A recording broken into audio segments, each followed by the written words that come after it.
శ్రీవేతన పడుకొని ఉంటే చైన్ పోయిందమ్మా హాస్టల్లో. పాపం పిల్లవాడు.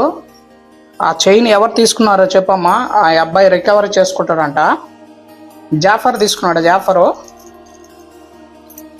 గోపాల్ తీసుకున్నాడా? గోపాలమ్మ. మధు అంటమ్మా. మధు ఏమన్నా తీసుకున్నాడా? జిటీష్ రెడ్డి తీసుకున్నాడు. జిటీష్ రెడ్డి.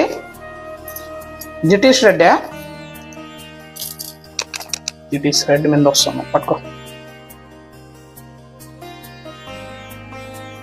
అమ్మా. కరెక్ట్గా చెప్పమ్మా. ఆ అబ్బాయి చైన్ రికవరీ చేసుకుంటాడు.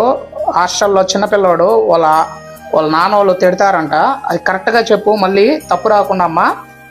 జిటీష్ రెడ్డి ఏమన్నా తీసుకున్నాడు? జిటీష్ రెడ్డి. జిటీష్ రెడ్డి అంట. మాకు మధు మీద అనుమానం ఉందమ్మా. ఆ అబ్బాయి చైను, శ్రీవేతం చైను మధు ఏమన్నా తీసుకున్నాడు అనుకుంటున్నా.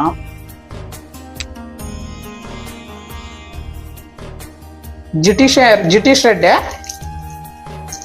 రెడ్డి. జిటీష్ రెడ్డి మీద తిరుగుతూ ఉండే నాకు మెసేజ్లు బర్రులు పోయాయి స్వామి.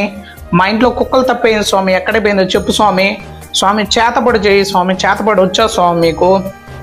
లేదా 2 నెంబర్లు ఇస్తాను, మా ఆవిడది ఇంకోరిది. వాళ్ళిద్దరికి రిలేషన్ ఉందా లేదా చెప్పు స్వామి. ఇవన్నీ మెసేజ్లు పెడతాను. రాయా స్వామి, నేను ఇది చేస్తేనే తట్టుకోలేకపోతున్నా మీరు పెట్టే మెసేజ్లకి.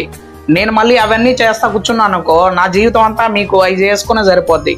ఒకటి, ధర్మ సంస్థాపన కోసం, భగవంతుడు భక్తుల కోసం, గుడిల కోసం ఏదైనా చేయమంటే నా జీవితాన్ని అంతా త్యాగం చేస్తా. ఇవన్నీ నేను చేస్తున్నది ఒకటి, మంచి చేయాలని అందరికీ. అంతే. ఇవన్నీ పిచ్చి పిచ్చి అవన్నీ తిరిగి వస్తాయి కర్మలు మీకు. చేతబడులు చేయండి, ఆ రిలేషన్ గురించి చెప్పండి, అది నేను చేయనురా బాబు. నాకు అవన్నీ పెట్టొద్దు మెసేజ్లు. ఏదన్నా మంచిది ఏదన్నా చేయమంటే చేస్తా నేను. ఇవన్నీ జెన్యున్ వీడియోస్ చేస్తా. ఇవన్నీ పిచ్చి పిచ్చి అన్నీ చేపించుకున్నారనుకో, నిజంగా ఈ చేతబడులు, అమ్మాయి అబ్బాయి అట్రాక్ట్ అయ్యేటి ఇవన్నీ చేసుకుంటే కర్మలు రా నాయన మళ్ళీ తిరిగి వస్తాయి మీకు. ఖచ్చితంగా తిరిగి వస్తాయి, అనుభవిస్తారు. నువ్వు చేతబడి చేసావంటే రేపు నీకు చేస్తాడు ఖచ్చితంగా. అవన్నీ చేయొద్దండి దయచేసి. అవన్నీ ఆపండి. ఓం నమో వెంకటేశ.